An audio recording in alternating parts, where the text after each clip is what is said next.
What's up, family? Gerald the Bossman here. You're tuned into the Bossman Show on AM 1010, AM 1430, 1055 The King. Let the King out at 105theking.com and the Bossman Show at bossmanshow.com. Hit me up on Instagram, The Bossman Show, Twitter at Bossman Show, and Facebook, Bossman Show. It's the Bossman on your radio. Listen to the Bossman Show with your host, JR, Saturdays at 9 a.m. right here on AM 1010, The King. What's up, good people?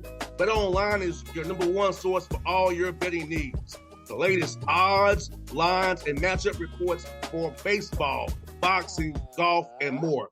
BetOnline continues to be the fastest and easiest way to place your wagers, including live betting and your favorite casino and card games available to play right from your phone. Head to the website or use your mobile device to sign up today and get in on the action. Remember to use your promo code BELIEVE, B-L-E-A-V, for your 50% welcome bonus on your first deposit. BetOnline, where the game starts. BS3 Network, changing the way you watch TV. Yes, BS3 Network, changing the way you watch TV, covering content and hot topics from A to Z, sports, music, society and culture, movie reviews, you name it, we have it. Check it out on bs3network.com or check us out on Roku, BS3 TV on Roku, as well as check out your favorite podcasts on all podcast platforms or Spreaker.com/BS3 Network. You are now tuned to BS3 Network.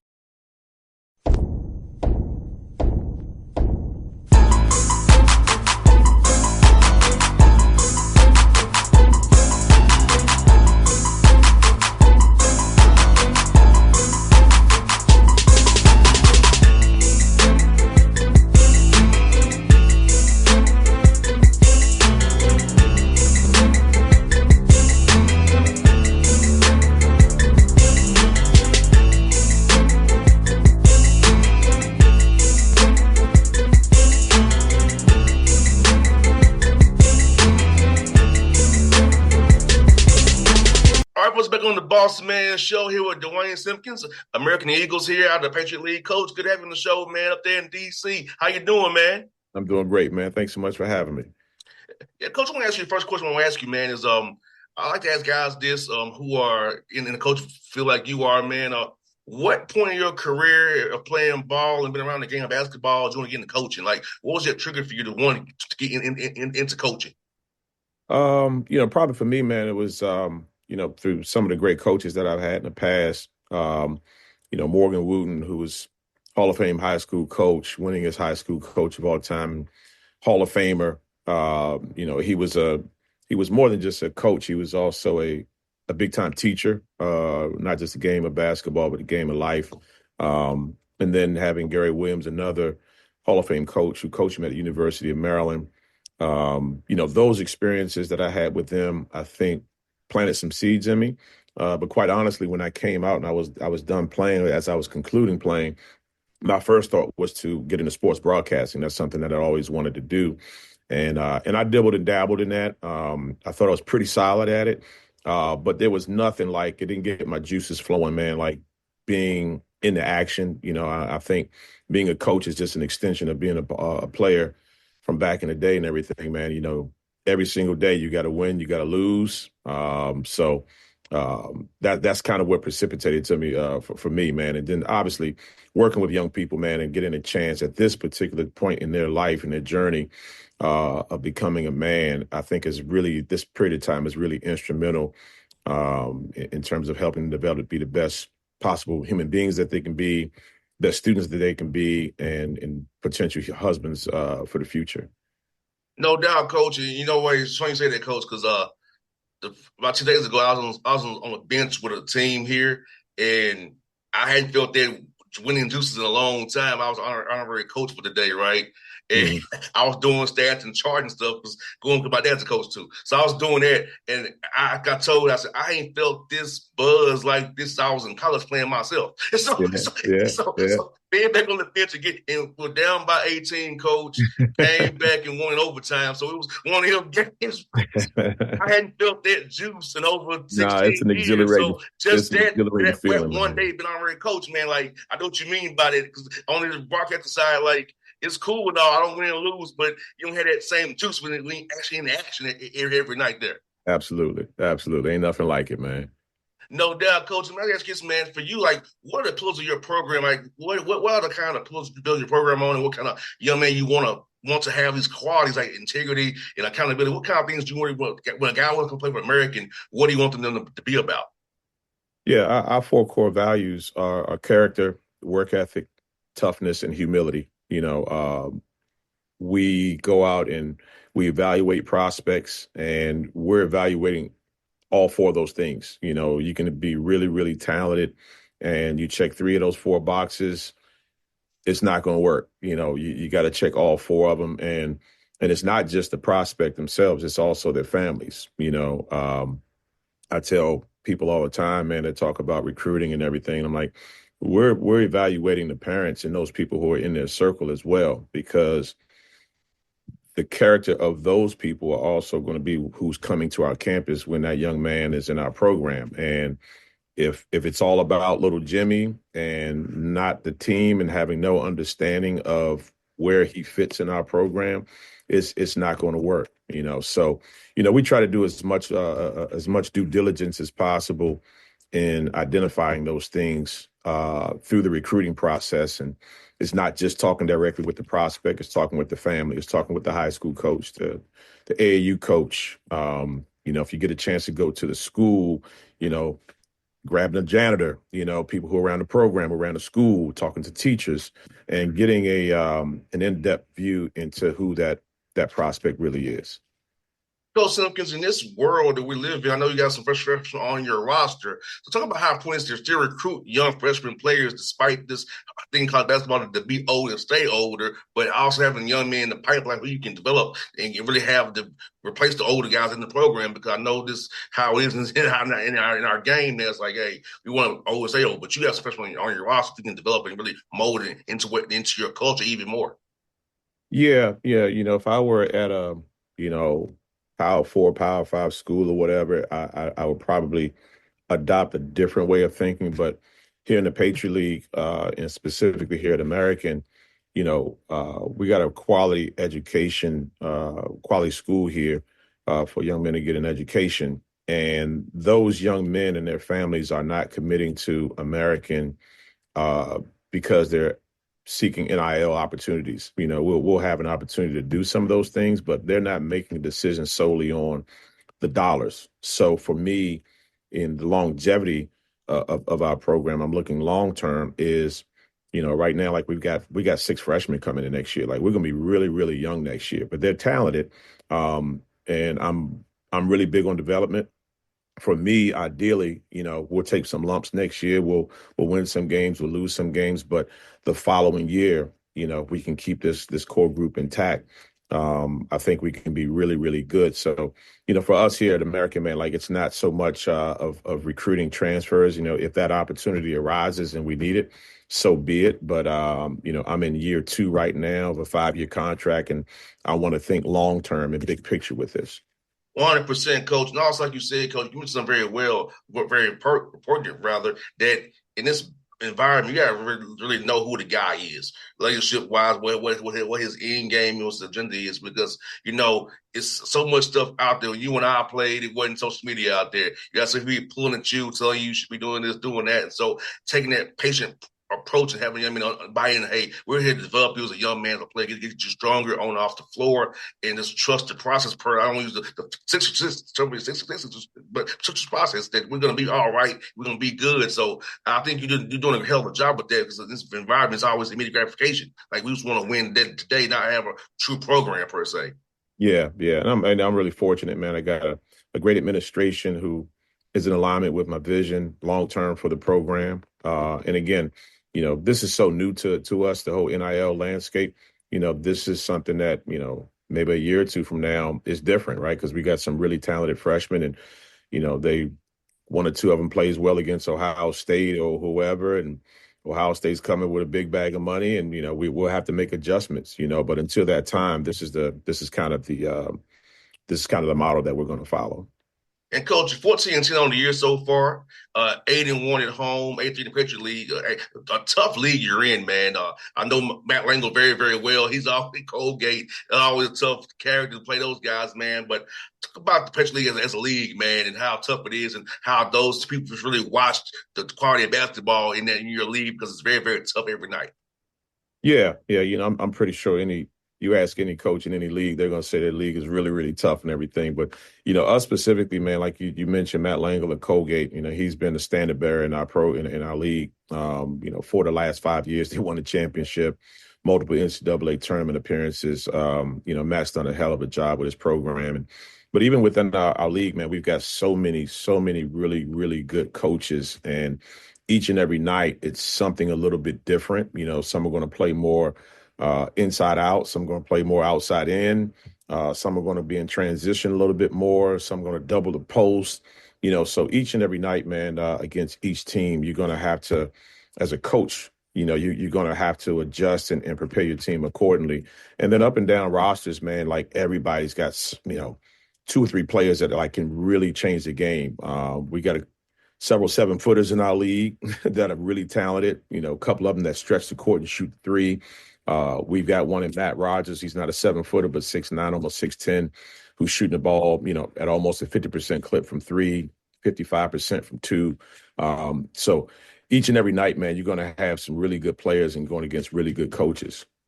No doubt. And coach, when you put together your non-league schedule, did you put together with the idea of trying to find different styles that you will see in conference play, because you want to be this time of year, you've seen everything. You've seen how to guard these different actions, what people are running. So was that kind of your process, trying to find different styles of play in the non-league play to show your team what they'll see come Patriot League time? Yeah, there's some thought with that. Obviously, sometimes some things are unavoidable. We gotta bring a certain amount of money for our program and for our athletic department. And do I want to go play Carolina? No. We're not going to face another Carolina in our league, but it's a great experience for our guys. To go to places like that. But when you start to talk about some of the leagues that may be, say, a half a step or one step above us, A-10, going up against St. Joe's is really good, because it gives us a chance to go into a hostile environment, longer, more athletic players, and to kind of see where we stand. And more importantly, those games prepare us for Patriot League play, right? We know what it's like to be down 12 with 8 minutes to go on the road. Hey, they've got a really good shooter, scorer in Eric Reynolds. We got to make sure we do a good job on him. That's going to translate into our league as well. So, yeah, there's definitely some, conscious thoughts of how we construct our non-conference schedule. But, more important than anything, man, it's like, do the dates align? Hey, we need a game on December 1st. We need to get $85K for it, whatever the case may be. All these things kind of have to align themselves. No doubt, Coach. You played some close games early already, and talk about that, because you really can't say we can do 6 minutes, 4-minute drills in practice, but it's not the same as with a live body and referees and different teams. So getting that experience now, playing some close games early in the year, as the games become more important through February into March, you can kind of coach and teach you. So next time they'll execute that free throw block out, that rotation, that close out, so you can win the game. Those little small things that are in the box score that affect winning. Yeah, those things are huge, man. Like you say, you can kind of construct those things in practice and go over them, and just to have a foundation of what you want to do. But not until those lights are on and bullets are flying, so to speak, and the referee's on the court, do you actually get a chance to go through it. We had a double overtime loss to UMBC here at home. We had an overtime win against GW in the A-10 here at home. We were down 7 points with 34 seconds to go against Lehigh a week and a half ago. We, hit a buzzer beater. So, those experiences, man, they come organically, and they're really, really valuable for, the Patriot League championship game or playoff games. Like, our guys, they know what it's like to be in that situation in a game versus just practice. No doubt. And also, coach, you're doing a good job sharing the basketball. Yeah, multiple guys in double figures. So talk about how important it is to have optionality offensively so teams can just key in on one person. They can just roll the defense to one guy. Yeah, other guys can score the ball confidently and then sharing the sugar per se. And everybody getting involved, which we do. You and I both know from playing the ball.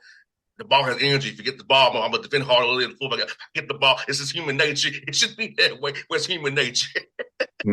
Yeah, no, we work a lot on ball handling, passing, shooting from an offensive perspective, and there aren't any guys on our roster, quite honestly, that we say, hey, no, you can't shoot, because you can't. We work on it every single day. Obviously, some guys shoot it better than others. Within our offense, those guys know where they're going to get their shots, and they know who's a better shooter. We get a kick out. You may want that guy who's shooting 48% to shoot that one, but if he's at 38 and he knows he's got a 45 right to him, he'll kick it for one more pass. But I think again, that goes to the humility that we talk about. One of the core values in our program is understanding what's not just a good shot, what's the great shot, and I think it plays out when you talk about scenarios like that. 100%. And also, you're doing a good job batting the basketball. 11 turnovers a game, which is good. It's only five and a half, but I know you probably won't get that lower, but at least they ain't live ball turnovers. Hopefully not. You can transition. So talk about how important it is to battle that basketball, not turning over so we can get shots, opportunity to crash the boys and rebound the ball and get back on defense and try to stop people. Yeah, absolutely, man. Like, anytime you can get more shots than the other team, you give yourself a chance to win. So, limiting the other team on their offensive rebounding, you getting a couple yourself, but more importantly, just taking care of the basketball. We work on ball security drills every single day in practice. We know within the offense that there's certain things we don't do. We don't jump off of 1 foot. Everything's got to be off of 2 feet. We pick up with 2 hands, pass with the outside hand. Those things, they kind of, you work on them every single day since July. And, you hope and you hope that they take root and it stays with us. But like you say, our goal is to be less than 12 turnovers a game. We've done a pretty good job with that so far. And we just got to continue to do it. But it's huge, man. Anytime you can not throw the ball to the other team, especially those pick sixes where they just get steals and they get run out layups. Those, if you're gonna get a turnover, throw it out of bounds. Take a 5-second count, 3-second count. Like, let's get a chance to set our defense. No doubt, 100%. And you know what, Coach? It's fun in the race you all have in the Patriot League. I know we're going to take it one game at a time, but it's fun to be in competition where it's a bunch of it at the top and go either way, and keeping your team to getting 1% better every day. So how keeping them focused, like on Lehigh today, tomorrow, then you got Lafayette on Monday. So about that process of keeping guys mentally not looking at the standings first, but just worrying about today's practice, today's walkthrough, and today's game. It just comes through what you emphasize every day. And for us, it's like you just actually mentioned it. We just get 1% better every day. We focus on the process. We don't focus so much on the end result. Being a part again, Coach Wooten was really big in my life. And one of the big things that he was all about was, the results are going to take care of themselves. The process is the most important thing, and lose yourself in the process, for lack of a better term. And I think, I've got a great support staff. I've got a great staff, man. They echo those sentiments. It's one thing when the head coach says it, but it's not reinforced by the assistant coaches and the support staff. But we are all on the same page in terms of echoing that same sentiment and having that ethos throughout our program. Now, Coach, let me ask you. I'm curious to ask you this question because you all kind of play with 1 day prep. So, how do you structure your practice week to try to, not overload the guys, trying to maybe get some in for that second team on the 1 day prep, or you just kind of focus on that first day and we'll worry about the other team on the off day in between? That's a great question. We go Wednesdays and Saturdays. So, we play Wednesday on Thursday, especially this time of year, man. And we're in February now. We're not coming in on Thursday and doing a 2-hour practice. Thursday would be a recap film-wise of the Wednesday night's game. It'll be a slight introduction in terms of personnel into the upcoming game on Saturday. and we'll get out and we'll do some 5-on-0 stuff. We'll get up and down the court and some three-man weed type stuff, full court shooting, just to get the blood flowing, but not as much bone on bone. If it's probably no bone on bone, competing the day after that Wednesday game. Friday is going to be an abbreviated practice, but we are going to go bone on bone. We're going to get up and down. That practice is probably going to go, including stretching and everything, it's going to go an hour 25 minutes. And on that day as well, we'll dive into specifics of what their defense does and what their offense does and the things that are going to be key to us going into that game. And within that practice, we'll work on those fundamentals to attack that defense. If they're in a drop, we're going to work on pocket passes, corner empty. I call them corner empty pocket passes. Hey, this team's going to be a hard hedging team. Hey, how do we go against it? Are we going to kick it ahead? Are we going to have a quick throwback and try to dive the ball to the post? Hey, this team is a really good transition offensive team. Hey, we're not going to use 30 minutes working on transition, but within the flow of our offense, we got to hit on the fact that, hey, we got to sprint ourselves back and we got to load to the ball and stop the ball and things like that. So that's kind of a quick synopsis of what it looks like for us. No doubt. And you can say, so at least you had those signs to prepare. But you know what, Coach, I also want to tell you, thank you for doing the show. It's fun to talk to you. It really is. I hope we're talking again in March after you win the Patriot League. That'd be great. So I hope we do it again in March, Coach. It was fun to chat with you. And when the next time we're in D.C., I know it's a tough trip for this time. Well, we can catch you, man, when we come up there, man. See you with your Wizards, man. We would love to have you, man. Anytime. I appreciate the time, man, for you spending together and everything. And good luck on your travels up to D.C. tomorrow, man. Thanks, Coach. Appreciate it so much, Coach. It was fun, man. Absolutely. Take care of yourself. BS3 Network, changing the way you watch TV. Yes, BS3 Network, changing the way you watch TV, covering content and hot topics from A to Z, sports, music, society and culture, movie reviews, you name it, we have it. Check it out on bs3network.com or check us out on Roku, BS3 TV on Roku, as well as check out your favorite podcast on all podcast platforms or Spreaker.com/BS3 Network. You are now tuned to BS3 Network. What's up, good people?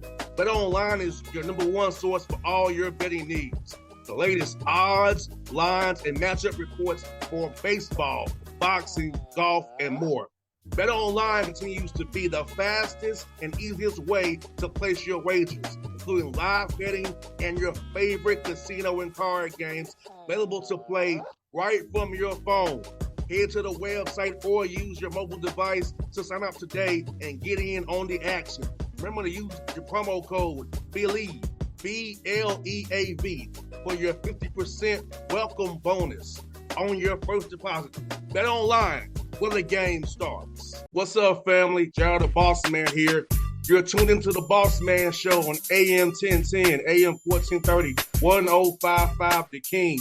Check The King out at 105theking.com and the Bossman Show at bossmanshow.com. Hit me up on Instagram, The Bossman Show, Twitter at Bossman Show, and Facebook, Bossman Show. It's the Bossman on your radio. Listen to The Bossman Show with your host, JR, Saturdays at 9 a.m. right here on AM 1010, The King.